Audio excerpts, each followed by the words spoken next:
چاہیے جب لوگ گناہ کرنے میں نہیں شرماتے تو ہمیں گناہ روکنے میں کیوں شرم کرنی چاہیے؟ اللہ رسول کے حکم کو واضح کرنا ہے تاکہ لوگ بچے۔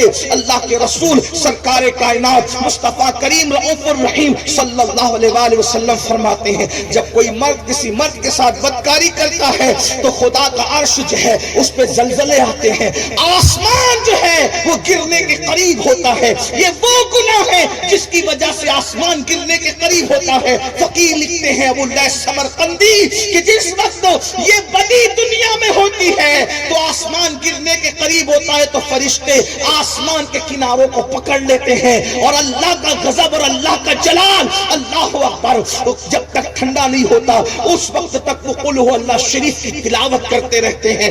اگر وہ یہ نہ کریں تو آسمان لوگوں پہ گر پڑے، یہ حالت ہوتی ہے۔ وہ گناہ ہے میرے بھائیوں جو آج سماج میں تیزی سے بڑھ رہا ہے اور اس کی وجہ نکاح میں تاخیر کرنا، گندی فلموں کا عام ہو جانا، اور یانیت کا عام ہو جانا، گندی پکچروں کا عام ہو جانا۔ اور ایک حدیث اور سن لو پھر آگے بڑھتے ہیں۔ اللہ کے رسول علیہ الصلوۃ والتسلیم فرماتے ہیں کچھ فرشتے ایسے ہیں جن کو اللہ نے پرندوں کی شکل میں پیدا کیا ہے، پرندوں کی شکل میں۔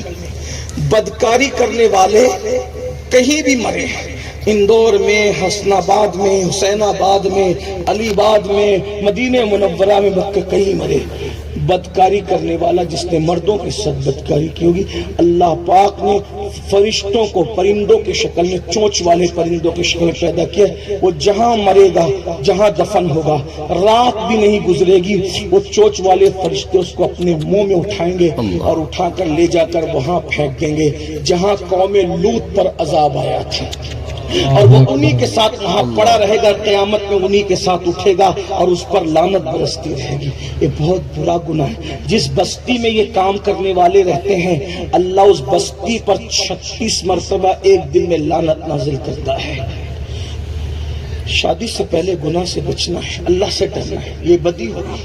دوسرا گناہ شادی سے پہلے کا زنا ہے، اس پر صرف ایک روایت پیش کرتا ہوں۔ اللہ کے رسول علیہ السلام فرماتے ہیں زنا کرنے والوں کو اللہ قیامت کے دن آگ کی قمیص پہنائے گا جو جہنم کی آگ کی بنی ہوگی۔ سوچئے ذرا، اس کو بھی فقی نے لکھا ہے اپنی کتاب میں، فقی ابو الليث سمرقندی، آگ کی قمیص۔ ذرا سوچیں اپنے گیزر پہ گرم کیا ہوا پانی اگر زیادہ گرم ہو جائے بدن پہ ڈال لو تو کیا حال ہوتا ہے؟ اپنے گھر کے چولہے پر اگر تیل گرم کیا ہوا ڈال لو کیا ہوتا ہے؟ جہنم کی آگ کسے کہتے ہیں؟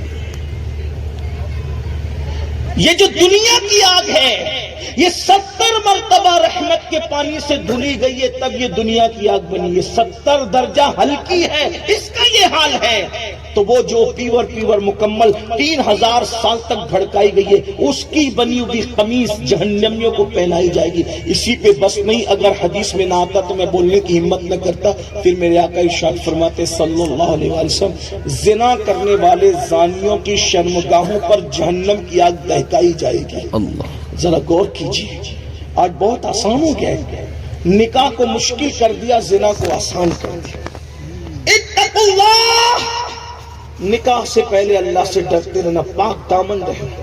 ایک بات اور پیش کروں، بزرگوں نے فرمایا جو زنا کرتے ہیں اللہ ان کو سزا یہ دیتا ہے کہ ان کی نسل میں اللہ عیبی بچے پیدا کرتا ہے، لنگڑے، لولے، اندھے، کانے، گونگے، تاکہ ان کو زندگی بھر صدمہ رہے۔ اس کو کہتے ہیں لمحوں کے گناہوں نے صدیوں کی سزا پائی مگر جو توبہ کرے۔ اب اس کا معاذ اللہ یہ مطلب نہیں کہ جس کے گھر میں ابھی بچے دیکھو اس پہ شک کرنے لگو، ایسا نہیں ہے۔ کچھ لوگوں کو اللہ بطور آزمائش بھی عیبی بچے دیتا ہے، لیکن 99% لوگوں کے گھر میں عیبی بچے نسل میں کیوں پیدا ہوتے ہیں؟ زنا کی وجہ سے۔ اگر لوگ زنا نہ کریں انشاءاللہ ان کے یہاں عیبی بچے پیدا نہ ہوں۔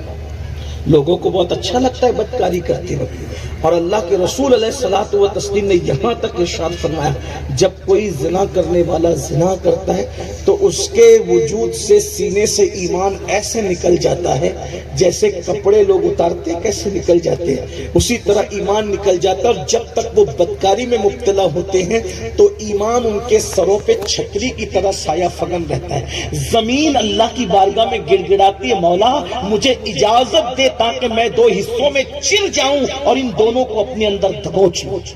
یہ ہے بدکاری۔